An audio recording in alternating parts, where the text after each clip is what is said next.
নমস্কার বন্ধুরা, West Bengal college অ্যাডমিশনের সেন্ট্রালাইজ অ্যাডমিনিস্ট্রেশন পোর্টাল খুলে গেছে। ভর্তি শুরু হবে 24শে জুন থেকে। ভর্তি হতে গেলে যে সমস্ত ডকুমেন্ট লাগবে তার সম্পূর্ণ তথ্য এই ভিডিওর মাধ্যমে আমি তোমাদের সামনে তুলে ধরবো। তাই আমার ভিডিওটি পুরো দেখবে, আর ভিডিওটি ভালো লাগলে লাইক শেয়ার করো আর সাবস্ক্রাইব করতে ভুলো না। প্রথমেই তোমাদের বলে রাখি যে কোনো একটা ব্রাউজারে গুগল বা ক্রোমে গিয়ে তোমরা WPCAP সার্চ করবে। তাতে তুমি প্রথম যে তোমার আইকনটা যেটা সাইটটা আসবে wpcap.in সেটাকে ক্লিক করবে এবং তারপরে দেখবে সেই পোর্টাল খুলে যাবে। সেই পোর্টালের একদম টপ রাইট কর্নারে দেখবে রেজিস্টার নাও, সেখানে রেজিস্ট্রেশন করতে হবে। আর রেজিস্ট্রেশন করতে গেলে যে সমস্ত ডকুমেন্ট লাগবে সেই ডকুমেন্টগুলো আমি তো এক এক করে তোমাদের সামনে তুলে ধরবো। প্রথমেই তোমাদের যেটা লাগবে সেটা হলো তোমাদের যে HS যে পরীক্ষা হয়েছিল তার 10+2 পরীক্ষার রেজিস্ট্রেশন নাম্বার। যারা ওয়েস্ট বেঙ্গলের স্টুডেন্ট রয়েছো তাদের তো তোমার রেজিস্ট্রেশন সার্টিফিকেট আছে, সেখান থেকে তোমার সেই রেজিস্ট্রেশন সার্টিফিকেটটা তোমরা আপলোড করে দিতে পারবে।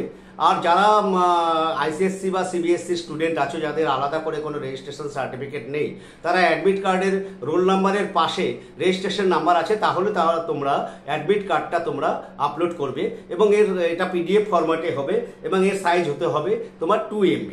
আর তোমার কি লাগবে, আর ক্লাস 10 মাধ্যমিকের যে স্ট্যান্ডার্ড মার্কশিট আছে সেই মার্কশিটটা তোমাদের আপলোড করতে হবে।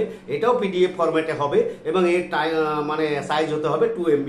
তারপরে তোমার লাগবে হলো ক্লাস 12-এর যে মার্কশিট আছে সেই মার্কশিটটারও তোমাকে আপলোড করতে হবে।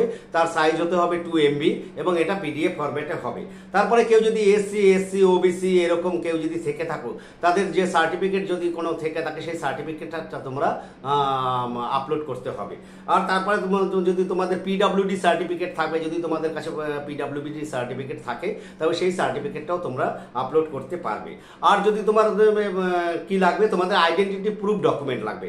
আইডেন্টিটি প্রুফের ডকুমেন্টের জন্য তোমাদের ড্রাইভিং লাইসেন্স লাগতে পারে, আধার কার্ড লাগতে পারে বা পাসপোর্ট, যা কিছু তোমাদের থাকবে সেটাকে PDF ফরম্যাটে করবে, তার 2 MB তোমাকে আপলোড করে দিতে হবে।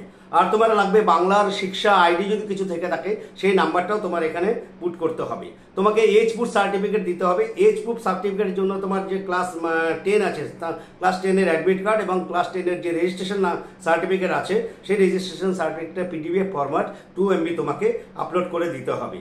আর একটা তোমাদের রিসেন্ট যে একটা ফটো আছে, ফটোগ্রাফ, সে একটা ফটোগ্রাফ লাগবে। সেই ফটোগ্রাফটাও তোমাকে কি করতে হবে, সেটা ফরম্যাট হবে JPG বা JPEG বা PNG ফরম্যাটে হবে এবং তারও সাইজ হতে হবে তোমার 2 MB। আর তোমাদের একটা সিগনেচার তোমাকে আপলোড করতে হবে।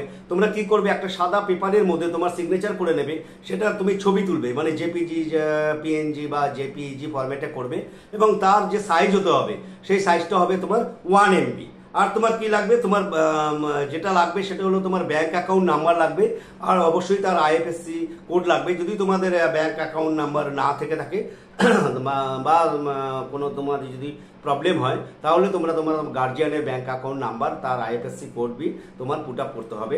এবং তার জন্য তোমার যে ডকুমেন্টস লাগবে সেটা হলো কোনো চেক লিপ লাগবে, পাসবুক লাগবে বা ব্যাংক অ্যাকাউন্ট স্টেটমেন্টের যে ফ্রন্ট পেজ আছে সেই ফ্রন্ট পেজটা তোমাদের আপলোড করতে হবে।